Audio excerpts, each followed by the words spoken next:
we'll see what Chris Stirewalt has to say about it. NewsNation political editor. Let's bring him in. Chris, it's good to have you. We want to get into last night's debate.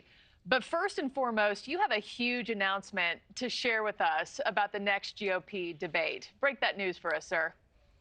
Yeah, we like to cover the news, not make it, but we can't really help it this time. We can now announce that NewsNation will host the next Republican presidential debate. It's going to take place in Tuscaloosa, Alabama, on the campus of University of Alabama. So roll tide if that's how you get down. It's going to be on December 6th, and we're hosting it in conjunction with SiriusXM, Megyn Kelly's show on SiriusXM. She's going to be one of the moderators, and also in conjunction with the Washington Free Beacon. My friend Eliana Johnson, the editor-in-chief there, will join our own Elizabeth Vargas on stage to do what I feel very confident in saying will be a great debate, an important debate, a useful debate as the Republican Party tries to sort out what it's going to do just a little bit more than a month away from the Iowa caucuses. Yeah, this is huge news. We're certainly elated to be hosting. The network is doing, big new things. And I think I speak for all of us here when we say we're certainly proud to be part of it. Okay, Chris, thank you so much for breaking that news for us. More to come on that. Let's get back to last night. And let's really zero in on Nikki Haley here. I mean, Haley calling Ramaswamy scum. He at one point called her Dick Cheney in 3-inch heels. What do you make of that specific rivalry between the two, which seems really intense and also appears to be ratcheting up each time they meet on these debate stages?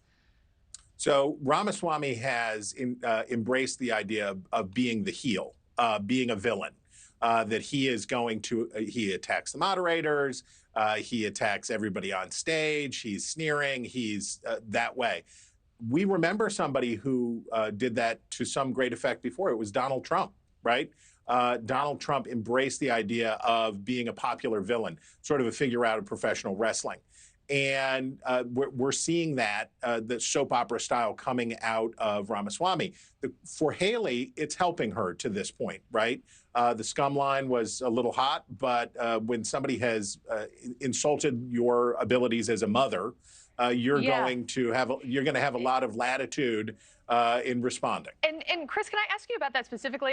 I know that you're a dad of a 15 and a 13-year-old. I mean, that moment when that played out, nobody likes their children to be talked about, obviously, but did Ramaswamy have a point there? I mean, did his point land that her family's on TikTok, so don't come after me?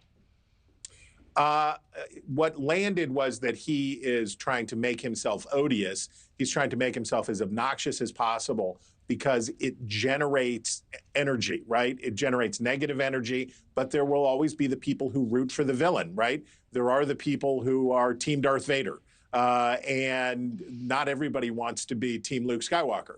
So for Ramaswamy, it works because it will drive donations, it will do these other things. In terms of ever being president of the United States, I don't think that helps him. The hard part for Haley is, how do you respond to this in a way? We have a lot of moments from presidential debates in the past. How do you answer this in a way that shows that you are protective, strong, and emotionally attached to your own family when somebody insults you, but not get overmodulated and get too hot? So the word scum was a lot, but I think she probably landed just inside the foul pole. But that's tough to know in that moment. Doing a presidential debate is extraordinarily hard, especially when somebody like Ramaswamy, who's not really playing to win, he's playing for disruption, for attention, for chaos. And for everybody to be on the radar, because, I mean, let's face it, this is an uphill battle for everybody. I don't see any of these candidates beating out Donald Trump when it comes to the primary. I was just curious at your thoughts as a dad when you heard that line. Chris Stirewalt, thanks so much, as always, for joining us. We'll see you soon. Thank you for watching. Go to newsnationnow.com to find NewsNation on your television provider. And don't forget to click the red subscribe button below to get more of NewsNation's fact-driven, unbiased coverage.